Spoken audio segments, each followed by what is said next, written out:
raising the Dole to $88 a day. Let's have a look. Hello everyone, Florian.heise here, and welcome to another episode of HeiseSays. Grab your stein of coffee. We're going to talk about an article which is discussing, frankly, a stupid proposal from the Greens that will never see the light of day, God help us if it does, to raise the Dole or Centrelink to $88 a day. You know what'll happen? People won't work because they're not stupid. You can sit on your ass earning $88 a day. A lot of people will take that. It'll be a better quality of life. You'll have less stress. Right now, we already have a problem where low-skilled jobs that don't pay very much and are the only opportunity for some people to get off welfare end up resulting in you having less take-home pay when you factor in all the costs of uniforms, of travel, of eating out of home. It all adds up, and you could be off the dole but having less money to spend. So that creates a trap where sensible people will not go off the dole. I can understand that. Long term, I think it's terrible because it means you're trapped in it. Your skills will atrophy. You will have a big gap in your resume, and people just won't hire you. They'll make up some other bullshit. They may not even interview you. They may not even look at you if you have a big gap. That's reality, guys. Okay, and the older you are, the harder it gets. So is $88 a day Dole the solution, evolving it into UBI? Hey, maybe we can shut all of these Centrelink offices and sack all those civil servants and just put them on the Dole. Why not? Let's do that. Just make it a flat. If we're going to do this shit, just make it a flat UBI and forget it. And then let's just watch the collapse of Rome as they did so long ago when all the proletarians were getting their free bread every day. So let's have a look at this. A controversial plan to boost Centrelink to $88 a day. I mean, I understand you're doing it tough on Centrelink, but here's the thing. Centrelink is not universal basic income. It's not even insurance. It is an emergency payment for those people that haven't got sufficient savings to help them get through tough times. That's what it is.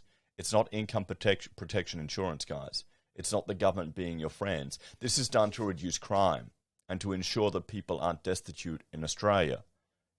Okay? I mean, what would you rather? Would you rather have a significant reduction in your tax for your whole life and then opt out of the pension and Centrelink? I'm sure a lot of people would, because they could do more with that money than the government could. But that's not the country that we're in. They want us all to suffer that little bit for the greater good. I honestly think that the paternalistic government we have here in Australia is is resulting in a population that don't have to use their muscles for financial independence and personal responsibility. So it's atrophying. Those skills are atrophying. We don't use them. We don't have to. So more than 5 million Australians would see their Centrelink payments increase to $88 a day under a new plan unveiled by the Greens. I mean, this is the type of stupid shit that will get them votes, and they'll get money, and they'll get positions in power. Then you have your Green senators spouting all this stupid crap in the Senate that normal people don't even relate to, but they want their free money. This is the problem with democracy, everyone. Maybe we should tie people's voting power to how they contribute to civilization. Maybe we need to end universal suffrage in some way, because otherwise you're going to have all the people that are simply dependent on the state increasing their gimmies, their free, and putting more of a burden on other people.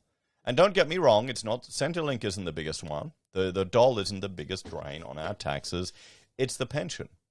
It's the pension. That's the biggest vacuum of resources. And you've got all these people that have paid to the government their whole lives, so they feel like they should get a pension. But I completely understand. But the problem is the government's pissed away the money. They haven't done anything smart with it. Oh, it's all fun and games, isn't it? It's going to take a cultural shift. The minor party announced if it held the balance of power after the federal election, it would raise all federal government income supports to $88 a day to get them above the Henderson poverty line. But you know what will happen then? Inflation will go up instantly. Then the poverty line would increase. It would do nothing. The new payment would equate to more than $32,000 a year with indexation tied to the poverty line. How about we just raise the tax-free threshold I would rather you get rid of the huge crash in Centrelink. Honestly, I'd rather you just get a UBI. Everyone gets $1,000 a month. And then we cut all of that government infrastructure and spending. And then you destroy that political power.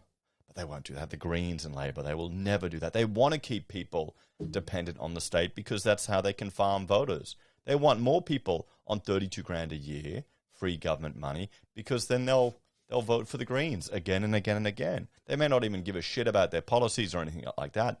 They just want you as your voting cattle. So, the plan dubbed Livable Income Guarantee would cost around $89 billion over the forward estimates. The Greens said it would be covered by taxes on large corporations and billionaires. It's always the large corporations and billionaires. But here's a little thing the Greens don't seem to understand. Large corporations and billionaires can get around taxes. They can just shut down. They can even leave. Billionaires can leave the country. In a wealthy country like ours, no one should live in poverty, Greens leader Adam Bant said. Wasn't he the one? All these Greens leaders, they all look the same, you know?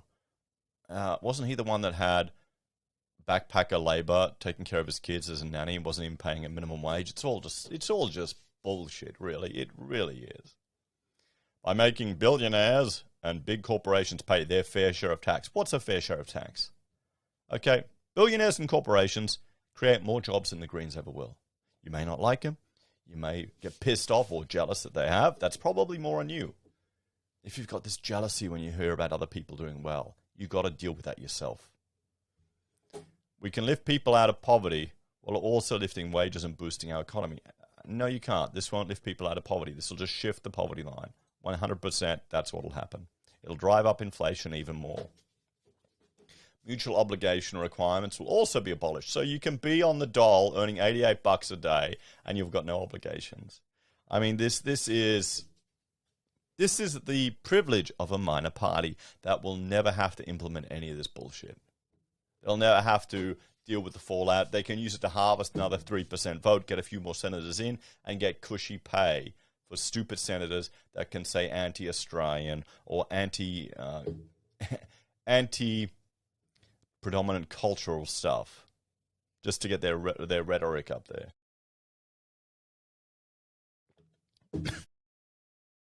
I mean, come on. To get ahead, you need to work. People don't appreciate free shit. Okay? You need to work. What happened to the work ethic of Australians? It's gone out the window.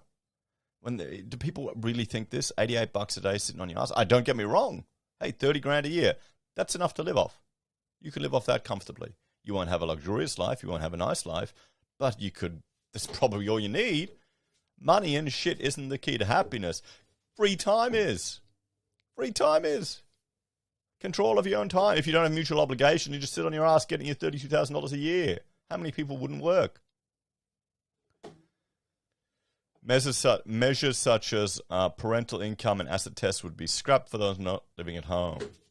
To cut costs, the Liberals have made many of these payments hard to get, while blaming people for failing to find a job that just aren't there. Yeah, well, you're not going to create jobs with this. Anyone who's been on Centrelink can tell you the system is broken.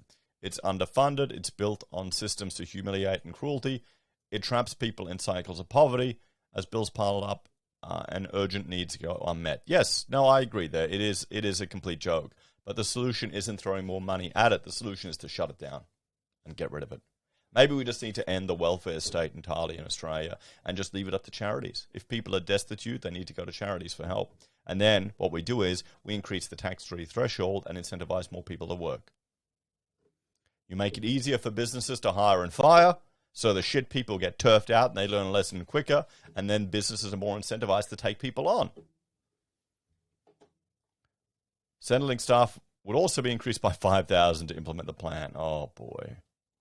So, however, not everyone agrees the plan will be sustainable, with the Parliamentary Budget Office questioning the effect the plan could have. In extending the income eligibility threshold, it is likely that some potential recipients near the income cutoff may choose to either reduce their work hours or not undertake additional working hours than otherwise would have, the PBO said in its costings letter to the Greens. The extent of this effect is highly uncertain and therefore has not been included in the estimated financial implications of this proposal. So, I mean, there you go, guys. Let's have a talk about this one. This is obviously just some green bullshit to get headlines, to get votes. They are just saying whatever they want to buy votes. Okay? That's it. It'll never get implemented. It is insane. We can't have welfare so high. This needs to be seen. We need to have a cultural shift. This needs to be seen as an emergency payment for those people that don't have enough preparation to deal with tough times. That's what it is. Okay? We need to reduce our dependency on the state. So we need to, rather than grow Centrelink, we need to reduce it. We need to reduce the staff in it. I would much rather see a UBI before this shit. Just give everyone $1,000 a month. There you go. There's your flour. That's before we give them the bread every day. Give them the flour and they can make it. At least then you're learning some skills. Are we seeing the fall of Rome here, or is this just buying votes? What do you reckon, guys? Do you think Centrelink should be at $88 a day? If you could get $88 a day doing nothing, honestly, would you work? Would you work, or would you just work on passion projects or relax? Or you know what you do? You get your $88 a day, you buy a house, then you just renovate it, sell it, get your $1 million, and then do it again and again and again. That's the Australian dream, everyone. We could all be house renovators. What do you reckon? Then buy one, do it for $2.7 million down the Gold Coast, eh? Not that they did that. My neighbor actually knows the couple that did that. It was hilarious, that house. I was talking to him, I don't understand. And everyone I've mentioned that to is saying it's not on the water. But anyway, here we go. Greens are getting headlines to win votes. Don't fall for this shit, guys. This isn't the solution to Australia's problems. This is just going to make it even worse. And it shows you what a bunch of clowns these Greens are. Anyway, thanks for watching. Like, share, subscribe to the channel. Let me know your thoughts and opinions on this one in the comments down below. If you're a fan and enjoy the content I find and put together here, there's a few ways you can help out. Join us on YouTube or Patreon. Sign up for SelfWealth or Stake, or use our affiliate links at Amazon, eBay, Independent Reserve, or AussieBroadband. Take care, guys. $88 a day.